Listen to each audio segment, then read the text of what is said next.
No matter how you arrange your eBay inventory, you must use the following trick to protect yourself from yourself. If you don't, you're going to regret it. I'm going to show you a trick that major retailers use in their warehouses from time to time for the very same reason that you should. In doing so, I noticed as I was setting up some pictures I want to show you, a couple of pretty advanced tips that I want to tell you about when it comes to sourcing. And it happens that we're talking about books today. But this inventory trick is not just for books. It's for any item in your inventory, whether you sell clothing or anything else. It just is a little bit easier to show you with books, but you'll see it applies to anything you sell on eBay. I have these two nice hardcover volumes. They're Italian car books. These two in English were published in Italy, and these volumes are worth some money, $60 and up, $60 to $80, depending on their condition. These are in very good condition. We got these at an estate sale for $2 a piece. Whenever you take $2 and convert it into $80 within a few days or a few weeks, that type of return is unheard of on Wall Street. This is why I encourage all of you to sell on eBay. eBay is one of the few places that you can write your own ticket if you hustle. You've got to keep hustling. This is not a retail business where you have a replenishable, where you have a private label, a white label, nothing like this. This is not replenishing, which, by the way, replenishing when it comes to, say, Amazon sales, that's a big lie. A lot of people have lost a lot of money finding that out. Don't fall for the Amazon lie that replenishables will make you a bunch of money. It almost never does. But if you're an eBayer and you go out there and you hustle, especially garage sales and estate sales, you're going to make quite a bit of money. And the more you list, the more you sell, and the more you make. That's why I say it's a hustle business. The more you list, the more you make. The less you list, the less you'll make. But you've got to reduce all the problems that you can, all of your errors. And one way to do so is using my inventory trick. So these two books might just go on an inventory shelf marked 13-7, and that's going to be in the SKU for each of these books, 13-7. So I'll know when either of these books sell, I know which shelf to go to in all of my shelving to find the book that sold. The problem is these books look a lot alike. The problem is it's very easy to grab the wrong book and wrap it and ship it, and I've made a huge mistake. I can eliminate that possibility by not putting these two books together on top of each other,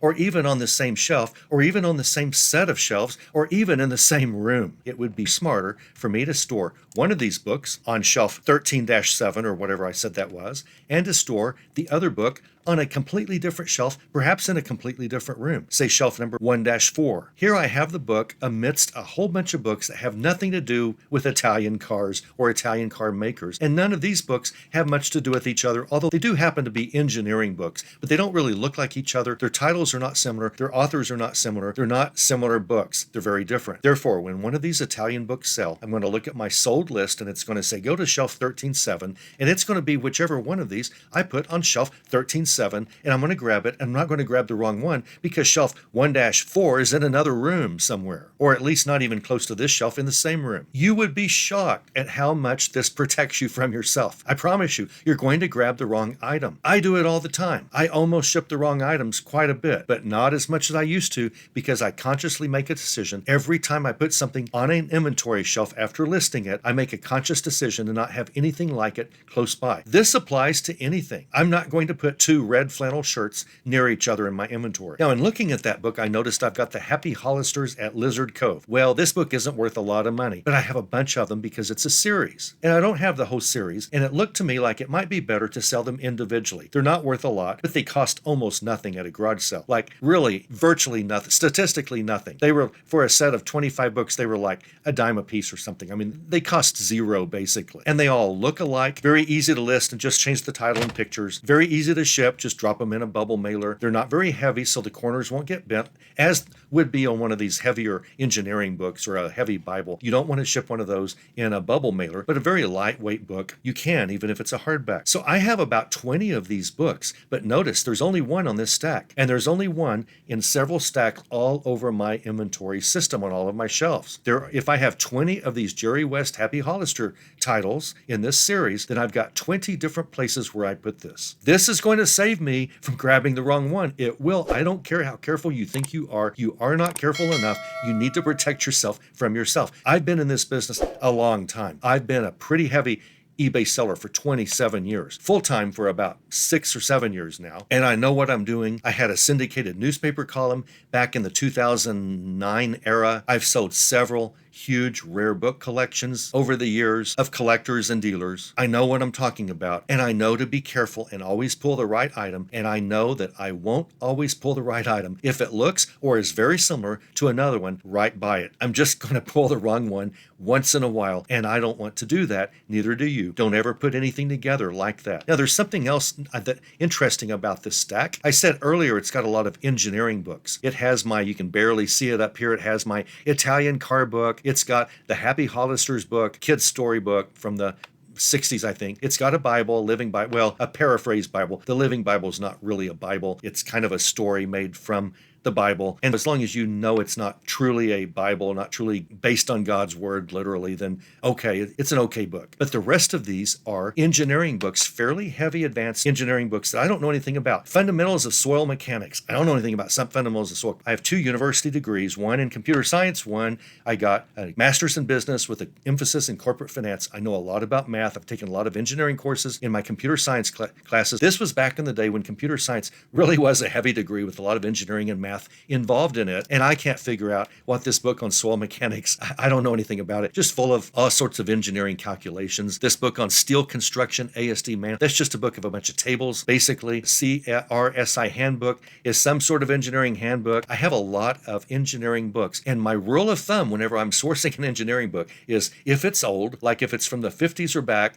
and it's an old engineering book or a math book, and I don't have any idea what it's talking about, it'll probably sell. So I get it if it's priced right. And for me, priced right is it better be really cheap, like $2 or generally less. By the time I'm done and I take a stack of books up there to the estate sale or garage sale and pay for them, and they're asking $2 for hardbacks, I generally need a deal even on that. But these engineering books they're amazing when it comes to selling. People are looking for these books. One, today's textbooks are all watered down. They don't respect the student anymore. They don't respect the brains. Most young college students with brains full of mush, they've just been destroyed by social media and by the entitlement system, all of that. But people want good engineering, good math books, good textbooks from the old days when the book manufacturers, the textbook makers, respected the students' ability to learn. And it challenged the students. And they were still written and presented very well. But they were challenging. If you don't challenge the student's not going to learn much. That's why students graduate today and they can't even read their own diplomas. I'm right now selling a book called Aeroplasticity. And all I know is I think it has something to do with airplanes. But it's an engineering book. You open it up, just full of calculations. And I read the foreword, what this book is about. I read the foreword, and I didn't understand what the foreword was saying. So I certainly don't know what it's teaching in chapter 1, let alone chapter 30. But it was written in the 1940s, and I'm thinking, that was flying. When did the Wright brothers fly the first airplane? Was it 1907 or something? I mean, it was very early in the 1900s. So they only had like 25 or 30 years to write this 800-page book on aeroplasticity, and just came up with all these calculations you need to know in order to build a wing properly, in order to have the tires inflated properly, to have the cockpit situated so many fractions of an inch from the left and right motors or whatever it's trying to teach. How did they come up with all that in 25 or 30 years after the first airplane was invented? It just stuns me. But whatever it is, people want books like that. So if it's a book you don't really understand because it's so technical and advanced, it's probably worth reselling. Go ahead and comp it, look up comps. You might or you might not find it. Not all these old engineering textbooks, math textbooks, not all of them have sold recently. These are scarce books today. But I love engineering books. And especially now that we have Spadeberry, I've done several videos on Spadeberry.